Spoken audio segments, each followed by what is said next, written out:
चलिए बेटा ये देखते हैं कुछ 1 मार्कर कैसे हम सॉल्व करेंगे, उसकी ट्रिक की बात करते हैं। यहाँ पे हमें फंक्शन दिया हुआ 4x+3, एक लंबा प्रोसीजर तो है ही, जो हम स्टेप बाय स्टेप करते हैं। अदरवाइज एमसीक्यू में हम बेसिकली हम ग्राफिकल अप्रोच भी फॉलो कर सकते हैं। अगर मैं इस लाइन का ग्राफ बनाऊँ, 4x+3 एक लाइन है, तो हमें पता है इसका ग्राफ जो बनेगा वो कैसे बनेगा।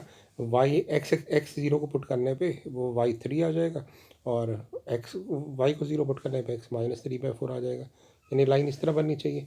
बट क्योंकि यहाँ पे हमें बोला गया है कि लाइन ना आर पॉजिटिव है, मतलब एक्स की वैल्यू हम सिर्फ पॉजिटिव नंबर पुट कर रहे हैं, यानी जो लाइन थी यहाँ पे, ये जो हमने लाइन बनाई थी, वो हमारे पास नेगेटिव नंबर नहीं लेगी। तो यानी वो हमारे पास ज़ीरो से स्टार्ट यहाँ से होगी, बेसिकली यहाँ से।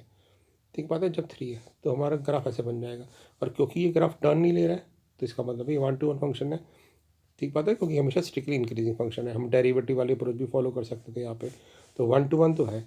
अब क्योंकि इस क्लियरली दिख रहा है कि इसकी जो रेंज है वो 3 से स्टार्ट होगी, क्योंकि रेंज हमारी 3 से इन्फिनिटी आ रही है, और यहाँ कह रहा है कि हमारे पास को डोमेन ऑल रियल नंबर है, यानी दोनों मैच नहीं कर रहे, तो ये फंक्शन 1-to-1 है बट ऑन-टू नहीं है।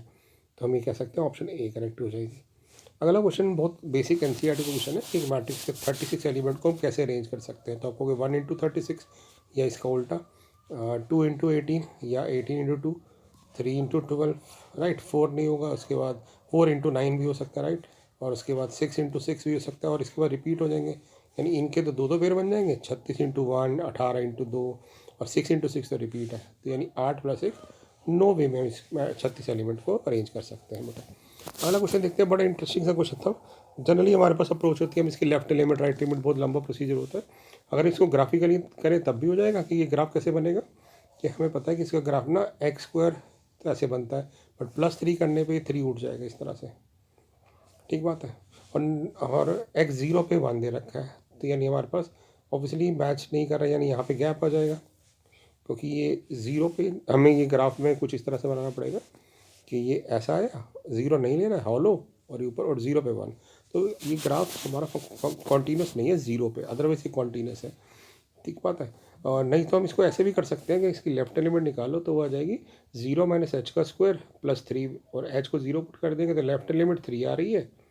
राइट एलिमेंट की ज़रूरत नहीं है, क्योंकि ए पे हमारे फंक्शन की वैल्यू 1 आ रही है, क्योंकि हमें पता है कोई फंक्शन कॉन्टीन्यूस कब करता है, जब लेफ्ट एलिमेंट, राइट एलिमेंट और फंक्शन की वैल्यू ए पे बराबर हो।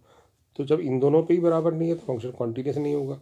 अब यहाँ पे ऑप्शन बड़ी इंटरेस्टिंग सी दे रखी है। तो जनरली यहाँ पे जैसे ऑप्शन दी हुई है कि 0 पे कॉन्टीन्यूस है कि नहीं, बेसिकली हमने देखा 0 पे कॉन्टीन्यूस नहीं है, और अदरवाइज ये पॉलिनोमियल है तो कॉन्टीन्यूस फंक्शन है।